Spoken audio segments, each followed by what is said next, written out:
और अब मैं बुलाने जा रहा हूं no entry, Singh is king, welcome, Bhool Bhulaiyaa 2 जैसी कई धमाकेदार फिल्में देने वाले मिस्टर अनीस बज़्मी।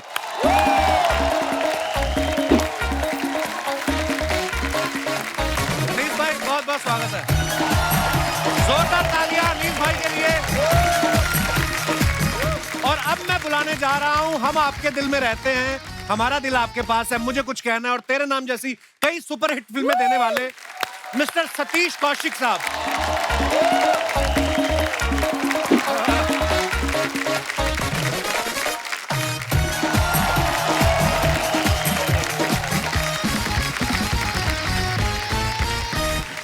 इंदु सर, अनीस भाई, सतीश सर, बहुत बहुत स्वागत है आप तीनों का और नए साल की ढेर सारी शुभकामनाएं। सेम आप सबको भी।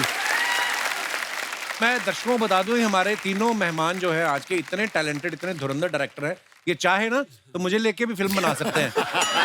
बनाते नहीं, वो अलग बात है। सर आप बहुत बहुत स्वागत, आइए विराजमान हो जाइए। जोरदार तालियां हमारे मेहमानों के लिए। अच्छा, आप सब जानते हैं इंदु सर जो हैं बेसिकली गुजराती हैं, अनीस भाई भी बेसिकली गुजराती हैं। ये हैं तो पंजाबी लेकिन ये भी गुजराती हो चुके हैं। हर तरफ से धंधा पकड़ रहे हैं ये।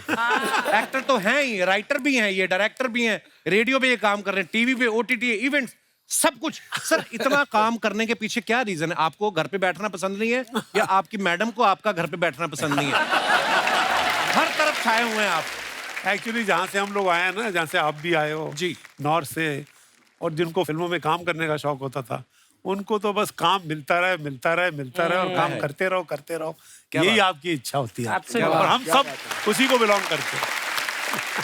अनीस भाई, कभी कभी इंसान दूसरे को देख के मन में आ ही जाता है। सतीश सर को देख के कभी आपके मन में नहीं आया कि यार डायरेक्टर ये भी है, डायरेक्टर मैं भी हूँ, अगर ये भी एक्टिंग कर सकते तो मैं क्यों नहीं कर सकता? नहीं, मुझे कभी ऐसा मतलब बिगनिंग में, स्टार्ट में मैंने छोटे मोटे काम वाम किए थे, 1-2 फिल्मों में जहाँ मैं राइटिंग कर रहा था, डायरेक्टर ने बोला भाई एक्टर नहीं आया आप कर लो। अच्छा। तो करता था मैं, लेकिन हमेशा मुझे लगा कि भाई ये बड़ा मुश्किल काम है एक्टिंग का, ये मुझे थोड़ा, मैं पीछे रहूंगा।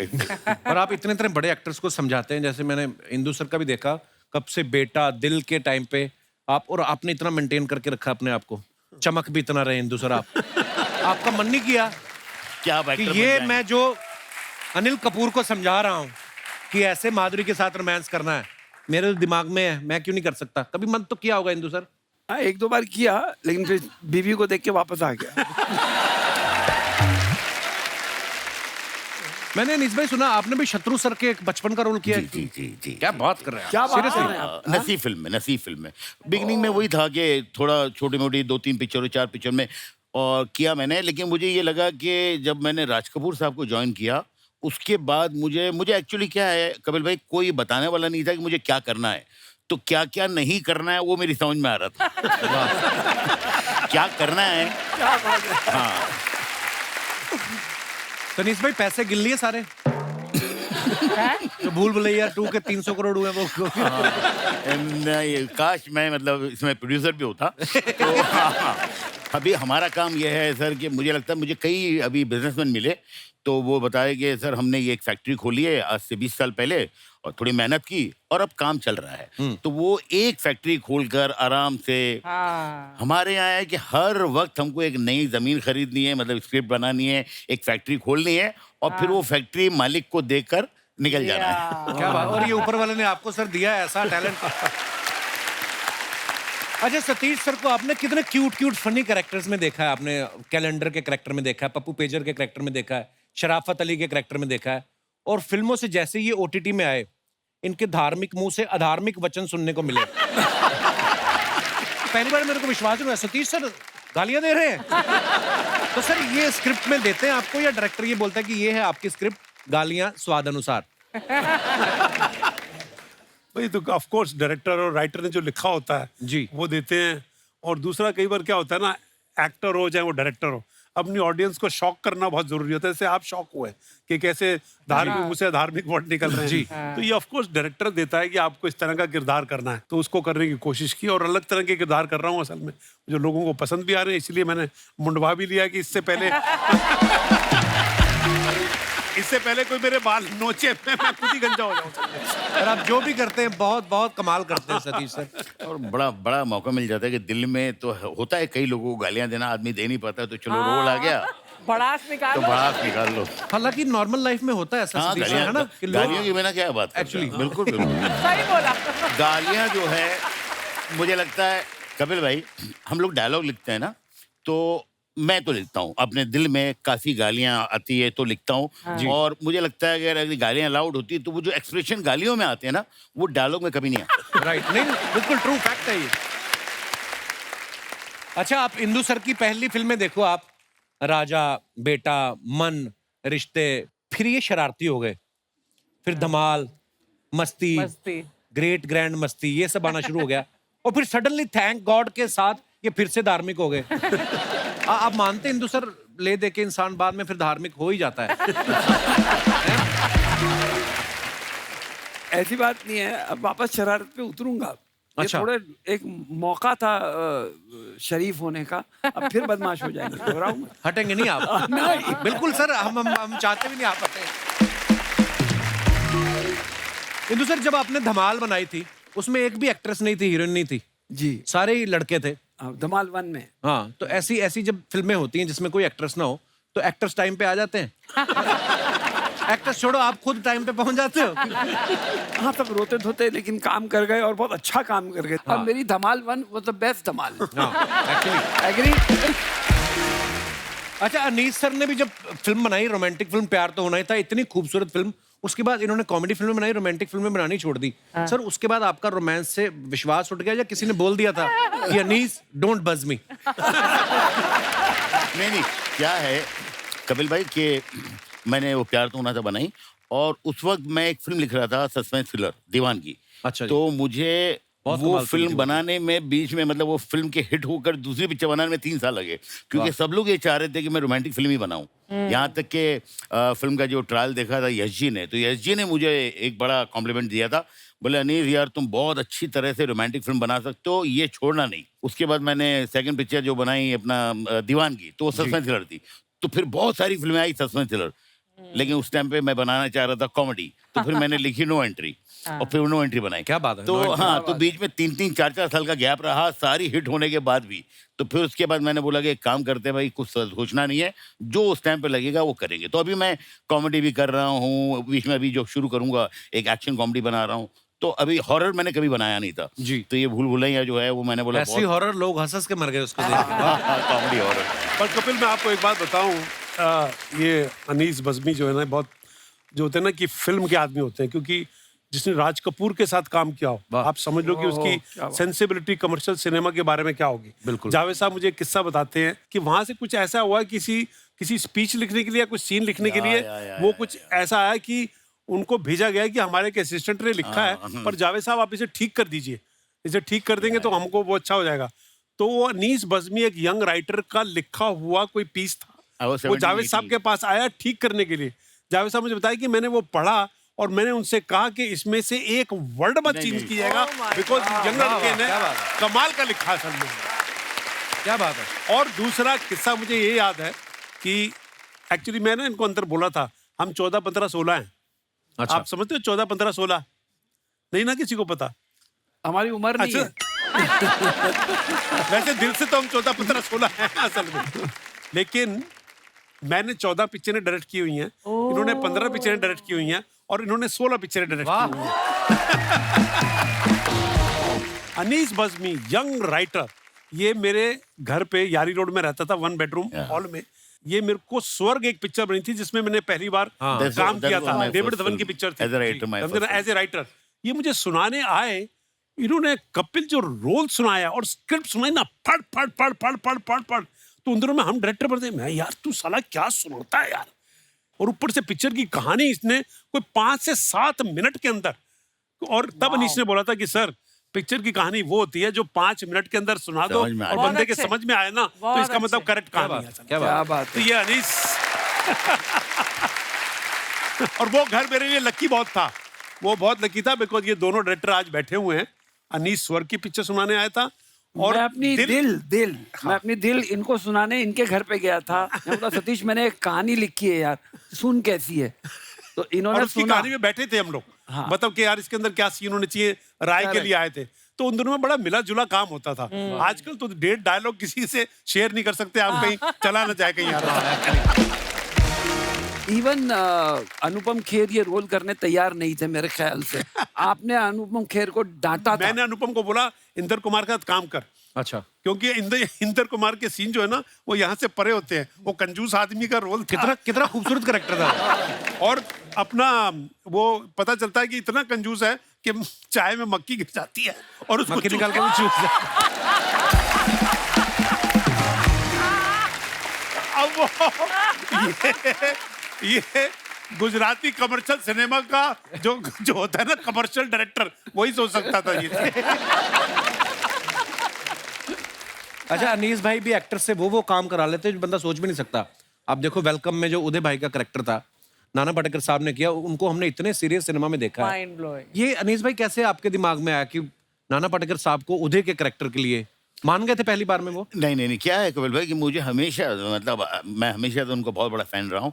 तो मुझे लगता था यार जिस दिन ये कॉमेडी करेंगे, ये कमाल कॉमेडी करेंगे, बहुत सारे लोगों को बताएंगे कि कॉमेडी कैसे की जाती है। वाह। वाह। तो मैंने उनको फ़ोन किया, लेकिन वो हैं तो मतलब जिस तरह की आपको पता है, मैंने फ़ोन किया, मैंने नाना जी आपसे मिलना है। काय को? मैंने बोला फिल्म सुनानी है। तो खैर मैं गया उनसे मिलने। तो बोले कि हाँ क्या है, नहीं तू मेरे को कहानी नहीं सुननी है, तू अपनी माँ की कसम खा के बोल कि ये फिल्म मेरे लिए ठीक है, मुझे करनी चाहिए।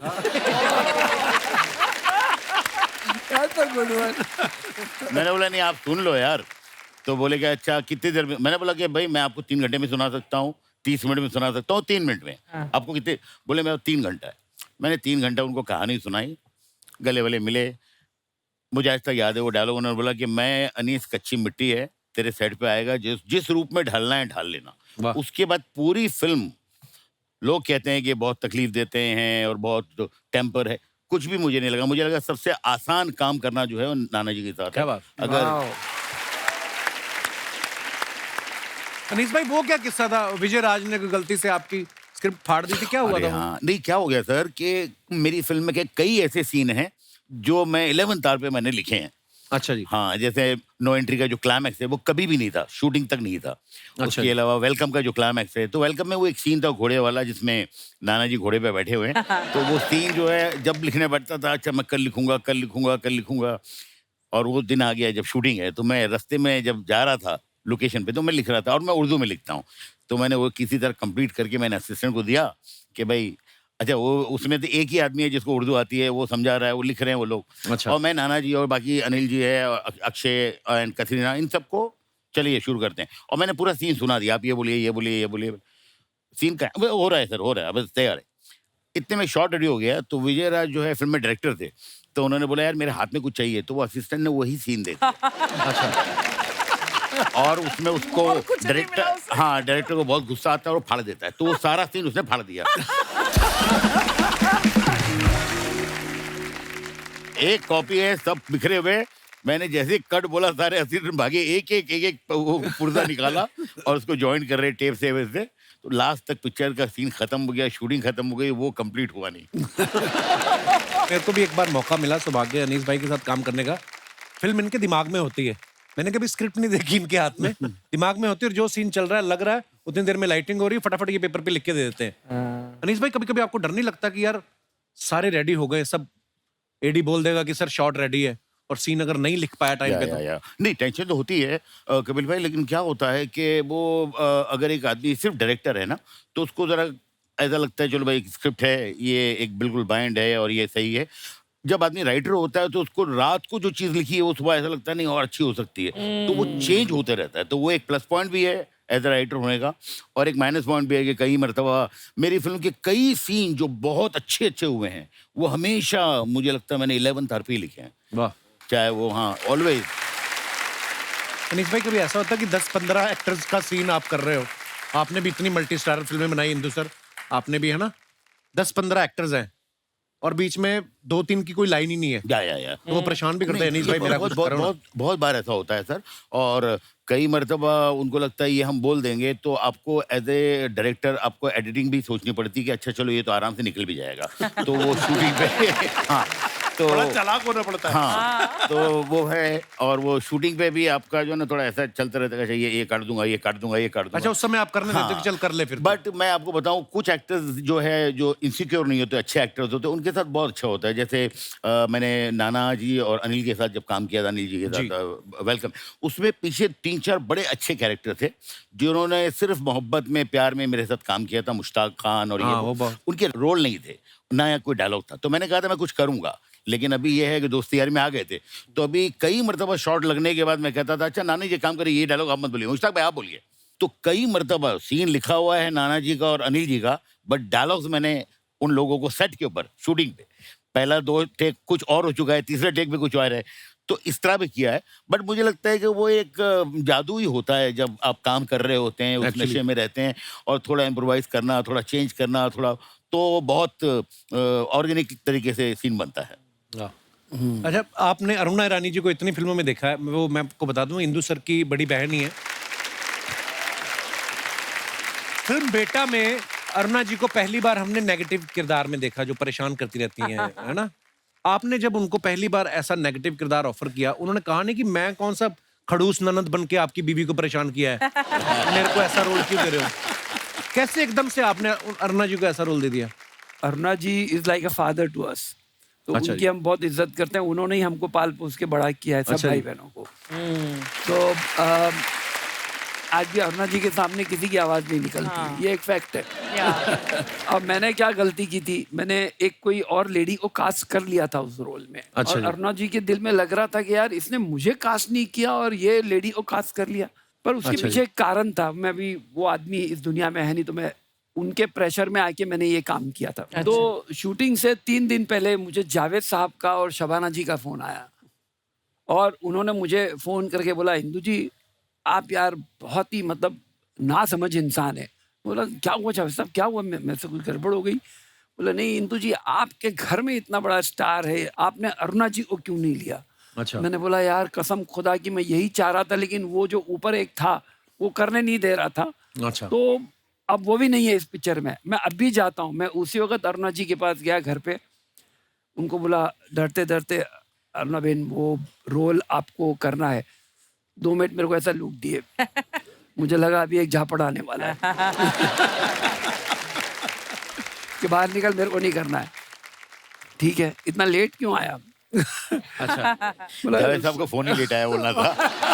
बोला ऐसा ऐसा मैं करना चाह रहा था, लेकिन आप उस आदमी को जानते हो, तो वो राइटर थे उस पिक्चर के, तो वो मुझे बोल रहे थे ये मिसकास्ट हो जाएगा और तेरी पहली पिक्चर है, तू मरेगा, तो डोंट डू दिस। तो मैं आप ही के पास आना चाहता था। फिर उन्होंने रोल किया और उनको अवार्ड भी मिला। क्या तो बात? मुझे लगा जो उन्होंने हमारे लिए किया,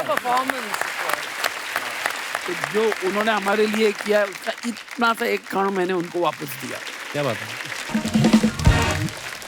बस सर, जिंदगी कट रही है, क्या कहें सर। जैसे आप सब हिंदी फिल्में बनाते हैं, मैंने बहुत बार देखा है जो एक्टर्स होते हैं ना, कई एक्टर्स, नॉट ऑल, कई एक्टर्स ऐसे होते हैं जो सिर्फ इंग्लिश में बात करते हैं। So what is my scene, हमारे शो पे भी कई ऐसे आते हैं। So where I am coming from, अच्छा उनको एक मैंने एक्टर के सामने बोल दिया सर आज हम तो दिहाड़ी कर रहे हैं। व्हाट इज दिस दिहाड़ी? मैंने कहा दिहाड़ी मतलब जो कमाने निकलते हैं हम। तो जब आपको कोई देहाती कैरेक्टर समझाना होता है, कोई ऐसे एक्टर आपको मिलते होंगे जो सिर्फ इंग्लिश में बात करते हैं, परेशानी नहीं होती उस समय? नहीं, मुझे तो काफ़ी ऐसे एक्टर्स मिले हैं एंड वो सिर्फ अंग्रेजी में ही बात करते हैं, और मुझे हमेशा ये लगता है कि ठीक है अच्छी बात है वो अंग्रेजी जानते हैं करते हैं, बट एक जिस तरह की फिल्म कर रहे हैं थोड़ा सा उनको कई ऐसे मिले मुझे, बट मैं उनको मैनेज कर लेता हूँ कि भाई कहाँ तक उनकी अंग्रेजी सुननी है और कहाँ हमको हमारा देसीपन लेके आना है। क्या बात? नवाज भाई एक बार इंटरव्यू दे रहे थे ना, तो कहते हैं केडी आके मेरे को इंग्लिश में समझा रही है, तो sir you know what the scene is, कहता मैंने कहा रे फिल्म हिंदी में बना रहे हो तो मेरे को हिंदी में समझा दो। वो होता है ऐसा। अनीस भाई के बारे में हमने सुना कि जब ये राज कपूर साहब को असिस्ट कर रहे थे, तो एक बार डर के बाथरूम में छुप गए थे। क्या हुआ था अनीस भाई? सर क्या है कि राज साहब जो हैं वो दिन में 3 या 4 शॉट लेते थे एंड बड़े खुश होते थे कि भाई 4 शॉट आज हो गए, 3 शॉट हो गए। अच्छा, इस तरह का था माहौल। लेकिन एक दिन जो है वो पता नहीं किस मूड में थे, कुछ 17-18 शॉट्स ले लिए एंड एक बड़ी खुशी का माहौल था पूरे सेट पे। राज साहब, सारे एक्टर्स थे और सारे असिस्टेंट, सब सब सब सब बहुत खुशी का माहौल था। करीबन उस खुशी में उन्होंने बोला रात को आज पार्टी है। अच्छा। तो बहुत आलीशान पार्टी वार्टी सब अरेंज हो रही है। कुछ 7:30 बजे मुझे लगा कि कुलभूषण खरबंदा जो थे उनको ड्रेस रॉन्ग दे दिया हम लोगों ने। तो मैंने, मेरे एक दूसरे असिस्टेंट थे राजीव कपूर, उनको बोला तो वो चुप हो गए। उसने तीसरे को बोला, तो 5 आदमी जो असिस्टेंट है वो सेट पे बहुत खुशी का माहौल है, सब खुश हैं, ये सिर्फ 5 लोग टेंशन में है कि अब क्या होगा। तो हमारे जो चीफ असिस्टेंट थे मिस्टर कलाचंद्र, उनको हम लोग ने बोला सर आप बता दो ना तो मार डालेंगे ये, क्योंकि राज साहब जो है यार बहुत जबरदस्त चीखना चिल्लाना, अरे बाबा। तो राज साहब की तरफ वो जा रहे थे, हम लोग धीरे धीरे गेट की तरफ आ रहे थे शूटिंग से। जैसे उनको बोला, राज साहब बहुत अच्छे मूड में थे, उनका खाली से रिएक्शन आया और उन्होंने बोला वेयर इज माय असिस्टेंट, चिल्लाया उन्होंने, हम लोग सब भाग गए। कोई यहाँ, कोई यहाँ, कोई यहाँ, कोई यहाँ। लेकिन अब यह है कि किसी तरह उन्होंने बुलाया, बहुत जितना बोलना था सबके सामने, जितनी बेइज्जती कर सकते थे जो वो हुई। और उसके बाद यह है कि रात को पार्टी भी है तो वहां पे भी जाना है। कोई असिस्टेंट पार्टी में जाना नहीं चाह रहा है, लेकिन जाना है पार्टी में। और फिर पार्टी रात के 2-3 बजे तक, वहाँ सारे लोग जो है सिर्फ इतने ही देख रहे हैं, शमी कपूर साहब और बहुत बहुत लोग थे, ऋषि कपूर, पद्मिनी कोल्हापुरी, और सब लोग ये क्या ड्रेस रॉन्ग दे दिया। हर आदमी ऐसे देख रहा है जैसे पता नहीं मतलब कितना बड़ा क्राइम हो गया है। उसके बाद हम लोग जा रहे थे मैसूर, तो उस गुस्से में साहब ने सबकी प्लेन की टिकट कैंसिल करवाई और जो एक लाइटें वाइटें रखते हैं जिस ट्रक में, उसमें सारे असिस्टेंटों को बोला कि ये लोग मैसूर जाएंगे। मेरे ख्याल से वो हम लोग निकले अपना चैम्बूर से और उसके नीचे कुछ एक मशीन था वो गिर गया। तो मैंने पूछा मैसूर कब आएगा, खैर हम लोग 3 दिन बाद पहुंचे। और हम लोग जैसे बोल रहे हैं ना कि कई बार असिस्टेंट से गलती होती है, ऐसे में कई बार डायरेक्टर से भी गलती हो जाती है। अच्छा जी। मैं आपको अपनी पिक्चर हमारा दिल आपके पास है, जो मैंने अनिल कपूर और ऐश्वर्या राय के साथ बनाई थी जी, उसमें मैं एक दिन है ना बड़े प्रॉब्लम में फंस गया। मैं सीन शूट कर रहा था और मैंने उसमें एक रोल के लिए, हमारी एनएसडी की मेरी जूनियर है और बड़ी कमाल की गजब की एक्ट्रेस है मीता वशिष्ठ, ठीक है ना। तो मैंने ऐश्वर्या की एक फ्रेंड के लिए उनको फाइनल किया था और मैं हैदराबाद में सेट के ऊपर सीन शूट कर रहा था और 1 शॉट हो गया, 2 शॉट हो गए और शॉट लेते लेते और सीन करते करते मुझे ऐसा लगा कि मैंने मीता को गलत कास्ट कर लिया। क्यों? मेरे को लगा कि ये रोल जो है ना ऐश्वर्या के सामने ये कुछ स्ट्रॉन्ग, कुछ गलीबल पर्सनैलिटी चाहिए थी, कोई प्यारी पर्सनैलिटी चाहिए थी, and she had a strong presence, you know. तो वो ना बैलेंस नहीं हो पा रहा था। एज ए डायरेक्टर का होता ना कि गलती हो गई मेरी, यार इसको मैं क्या करूं यार। तो मैंने ना शूटिंग, मैंने लंच ब्रेक कर दिया जल्दी 12 बजे ही, और मैं मीता जी के पास गया और मीता को मैंने से बोला, मीता मेरे से ना एक गलती हो गई है। कहती क्या हुआ, व्हाट हैपेंड? मैंने कहा आप है ना गलत कास्ट हो गई है उसके अंदर, मेरे को है ना। और मैंने उनको अपना रीजन बताया and she said even I am feeling that I am wrongly cast in this role, you know. और हम दोनों ने लंच में बैठ के डिसाइड किया कि इस रोल में कौन होना चाहिए। और डिसाइड करने के बाद अपना वो तनाज करीम लड़की है ना, वो थोड़ी सी स्वीट और इस तरह की गलीबल पर्सनालिटी की लड़की थी वो, तो हम दोनों ने तनाज को कास्ट किया। मैंने उसी वक्त उसको फोन किया कि तनाज ऐसे ऐसे है, can you come tomorrow morning? I will come this thing and I had a lavish party for Meeta Vashisht that day. आज भी मेरी कागज लास्ट पिक्चर में काम किया, but hats off to her that she listen to it और मेरी गलती को उसने, मेरी गलती को ठीक किया उसने। बड़ी बात है। अरे सर कागज भी बड़ी कमाल की पिक्चर बनाई आपने। कागज 2 भी आ रही है? हाँ कागज 2, थोड़े कागज रह गए थे उसमें पिछली वाली में। अभी तो ये कागज और होते रह गए कि कागज हमारी जिंदगी का सबसे बड़ा अहम हिस्सा होता है। तो कागज 2 कल ही शूटिंग खत्म हुई है उसकी सारी। क्या बात है, बड़ा रेलेवेंट मुद्दा है वो। वाकई आदमी जिंदा सामने खड़ा है, उसके ऊपर नहीं मानते लोग, कागज दिखाओ कि ये है कि नहीं है। तो क्या बात है सर।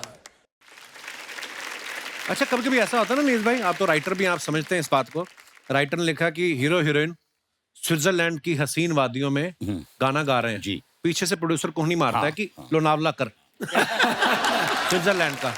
कभी ऐसा हुआ आपके साथ कि आपने लिख दिया हो बड़ी लोकेशन दूर की फॉरेन की? नहीं सर, मैं हमेशा ही लिखता हूँ कि बोले लोकेशन क्या है फॉरेन की, जहाँ से सब्सिडी ज्यादा मिल रही है। तो हाँ, मुझे लगता है कि यार मैं इस तरह काम करता हूँ। बट मेरे एक राइटर दोस्त थे, वो बेचारे बहुत अच्छे राइटर थे, लेकिन उनकी कोई कहानी ले ही नहीं रहा था, क्योंकि वो काफी बड़ा सोचते थे। तो उसके बाद धीरे धीरे उनकी समझ में आने लग गया, तो वो फिर सुनाना ऐसा शुरू किया था उन्होंने कि एक बहुत बड़ा बंगला है, अपना जुहू का जानकी कुटीर भी हो सकता है। तो हर चीज का अल्टरनेट बेचने लगे। जबकि मैं आपको बताऊं, हम तीनों की आदत है ना, एक आदमी ने खराब की है, किसने? जिसका उल्टा होता था कि उसको बोलो कि सीन लोनावाला का है तो वो कहता है स्विट्जरलैंड में शूट करो। बोनी वो है सर? बोनी कपूर। अनीस भाई, वो जो फिल्म में मैं भी था, उसमें 5 दिन गाना शूट किया था जयपुर में। मेरा इसमें एक सीन था, गिली गिली शू ऐसे करके मैं भी 5 दिन एंजॉय 5 स्टार। अच्छा, जैसे ना सतीश सर, हमने देखा है, आप सब गवाह होंगे, जब कोई फिल्म देखते हैं, हम फिल्म के अंदर भी दिखाते थे, फिल्म के अंदर फिल्म की शूटिंग हो रही थी, हीरोइन की मम्मी जरूर आती थी। वो किसके लिए आती थी? एक्टर के चक्कर में आती थी कि डायरेक्टर के चक्कर में आती थी?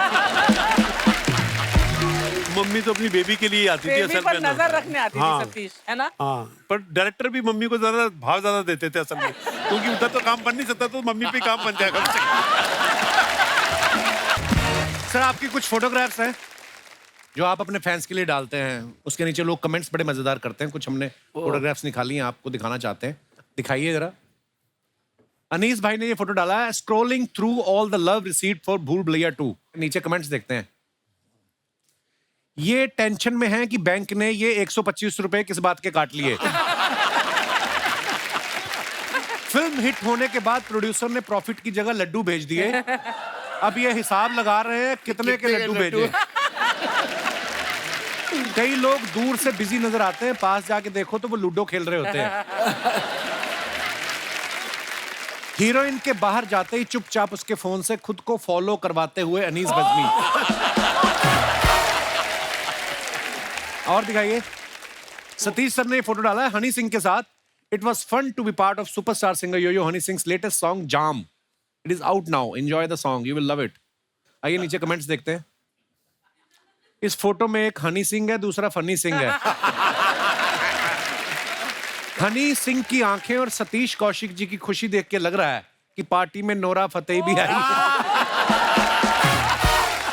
और दिखाइए, अभी तो सतीश जी ने सारे बटन लगा रखे हैं, जैसे जैसे खाना पीना चलेगा एक एक बटन अपने आप खुलता जाएगा। और दिखाइए, इंदु सर का अकाउंट नहीं है ये, उनकी डॉटर ने डाली है ये फोटो। सर, बड़ी हैप्पी फोटो है, हैप्पी फादर्स डे वाले दिन डाली गई है। To the coolest dad. आइए नीचे कमेंट्स देखते हैं। आपकी उंगली बता रही है कि आपने 2 पी है, लेकिन आपकी आंखों से पता लग रहा है अभी तक 4 हो चुके हैं। किसी ने रिप्लाई किया, भाई उनके हिसाब से तो वो 4 ही उंगलियां दिखा रहे हैं। और दिखाइए, अनीस भाई ने ये फोटो डाला है क्रिकेट खेलते हुए, हिट और miss, enjoying through a playful throwback. आइए देखते हैं कमेंट्स। सर, आपका एक्शन देखकर लग रहा है आपने क्रिकेट नहीं गिल्ली डंडा ज्यादा खेला है। बॉलर और फील्डर के लिए चेतावनी, जो भी इन्हें आउट करेगा वो फिल्म से आउट हो जाएगा। और दिखाइए, travelling to Dubai, miss travelling along with my best friend, work, friendship, family, friends, जय हो। हाँ जी, दिखाइए नीचे कमेंट्स। इनकी खुशी से लग रहा है कि ये दुबई से बैंकॉक भी निकलेंगे। और आगे दिखाइए, अनीस भाई ने फोटो डाला, throwback to a serious moment while shooting a comedy scene. दिखाइए कमेंट्स दिखाइए। कार्तिक आर्यन की शक्ल देख के लग रहा है अनीस जी ने स्क्रिप्ट में से उनका रोमांटिक सीन हटा दिया। कार्तिक ने ये चेयर हीरोइन के लिए रोकी थी, उस पे अनीस सर आके बैठ गए। अनीस सर सोच रहे हैं इससे हीरोइन का फोन नंबर तो जल्दी याद हो जाता है, स्क्रिप्ट याद नहीं हो रही। और दिखाइए, 90 minute morning walk and fit to go for shoot at film city for Arbaaz Khan Patna Shukla, starring my favourite Raveena ji का टैग किया है। आइए नीचे कमेंट्स देखते हैं। गाड़ी को पार्किंग से निकलते देख सतीश जी पार्किंग का पैसा लेने पहुंच गए। सर मैंने भी वॉक करने का सोच रहा था, मगर आपको देख के मैंने विचार त्याग दिया। जब 90 मिनट की वॉक के बाद भी आपकी बीवी कहे 10 चक्कर मेरे साथ भी लगाओ। और दिखाइए। खत्म। अच्छा सर, आप तीनों डायरेक्टर हैं, कभी कोई ऐसा एक्टर कई बार हो जाता है ना, सुई अटक जाती है और एक रीटेक, 2 रीटेक और फिर वो कॉन्शियस हो जाता है, फिर 15-20, कोई ऐसा आपको हुआ हो आपके साथ और आपने सोचा हो कि मैं डायरेक्टर क्यों बन गया? कोई ऐसा भी हुआ आपके साथ कभी? अक्सर ऐसा होता है सर, क्योंकि मुझे लगता है कि बहुत ऐसे एक्टर्स हैं जो नहीं एक्टिंग जानते हैं, लेकिन एक्टर हैं वो। अच्छा। हाँ, नहीं जानते।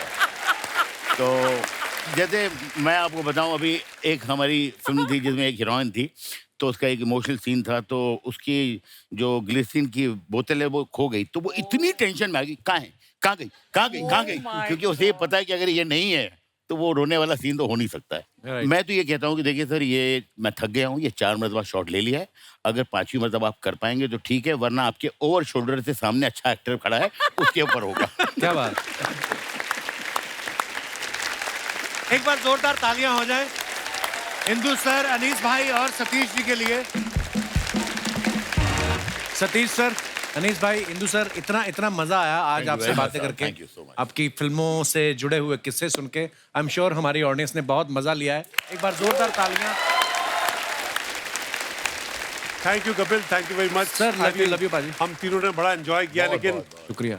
आज का ये खास मौका मैं जाने नहीं दे सकता। मैं लास्ट टाइम आया था कागज जी। फिल्म के प्रमोशन के लिए यहाँ पर, और कल ही मेरी कागज 2 की शूटिंग खत्म हुई है। अरे वाह, बहुत मुबारक। तो मैं आज आपके सामने कागज 2 का लोगो अनवील करना चाहता हूं कि कागज 2 पिक्चर का प्लीज लेके आइए।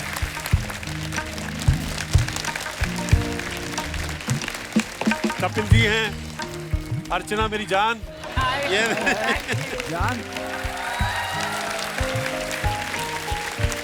अपने रास्ते बनाने के लिए दूसरों के रास्ते बंद मत करो। क्या बात है सर, कितनी ब्यूटीफुल लाइन है। Congratulation Satish sir. Thank you very much, thank you very much sir. एक बार खुल के तालियां हो जाए हमारे मेहमानों के लिए।